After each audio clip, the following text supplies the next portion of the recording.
Your windproof lighter is engineered to work best with Zippo premium lighter fluid and flints. Lighter fluid will evaporate even when the lighter is not used, so be sure to always keep the lid closed, and it's a good idea to refill before each outing. Take caution to do the following away from any source of fire or flame. To fill your lighter, remove the inside unit from the case. Turn it over and lift the felt pad to reveal the packing material in the fuel chamber. Use an unfolded paperclip or small tool if the pad is too hard to lift. Slowly saturate the packing material with lighter fluid. Stop filling when the fluid reaches the top of the packing or begins to change color. Do not overfill.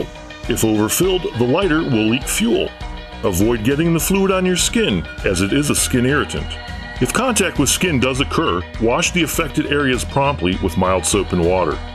Insert the inside unit back into the case, making sure to wipe any excess fluid from the lighter and your hands before igniting the lighter. Be sure the fuel can is closed and there is no spilled fuel in the vicinity before igniting. If you plan to keep the lighter in your pocket, we suggest placing it bottom down.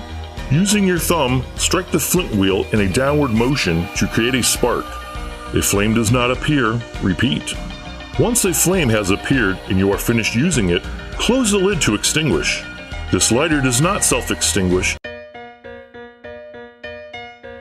Flints are something that need to be replaced, approximately every few weeks for an average user.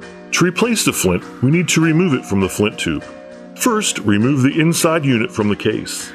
Using a small screwdriver or a coin, slowly remove the spring. The spring has tension, so be sure the spring doesn't fly away. Remove the remaining piece of flint by gently tapping the inside unit on a hard surface. Remove any stubborn flint slivers or residue with an unfolded paperclip. Insert a new flint into the brass-colored flint tube. Be sure not to confuse the brass tip on the end of the flint spring. Even though it looks like a flint, it is not a flint. Replace the flint spring and turn clockwise until tight. Be sure the screw is tightened so the lid can fully close. A tight seal will help delay the lighter fluid's evaporation. Retighten if the lid does not close. If the flint wheel binds after a new flint is installed, turn the wheel backwards a few times. You can keep extra flints under the felt pad for future use. Initially, a new wick is white. Over time, the wick will turn black from carbon buildup, which will reduce performance. When this happens, we need to trim the wick. Using a pair of tweezers or needle nose pliers, gently pull it up until the clean wick appears. Grab the wick as far down as possible to avoid ripping the wick. Trim the end evenly with the top of the chimney using scissors or wire cutters. This should be performed once or twice a year. Each wick is almost 4 inches in length, so after 2 to 3 trimmings, you'll need to replace the wick. The wick should be changed if the lighter does not light properly, or if the ignition process has to be repeated multiple times. To install a new wick on a regular or slim model lighter, we need to remove all of the fuel chamber's components: the flint screw, felt pad, packing material, and the old wick. Insert a new wick either downward through the chimney or up through the bottom of the fuel chamber and bend the top portion of the wick over the chimney to hold it in place during assembly.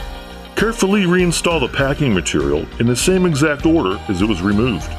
Replace the packing material in small pieces, interweaving the wick between the padding in a serpentine or S pattern. The goal is to make sure the wick has as much contact with the packing material as possible. Reinstall the felt pad over the flint tube and secure it with the flint spring as previously mentioned. Be sure the flint didn't fall out during this process. Trim the wick evenly with the chimney height and reinstall the insert into the case.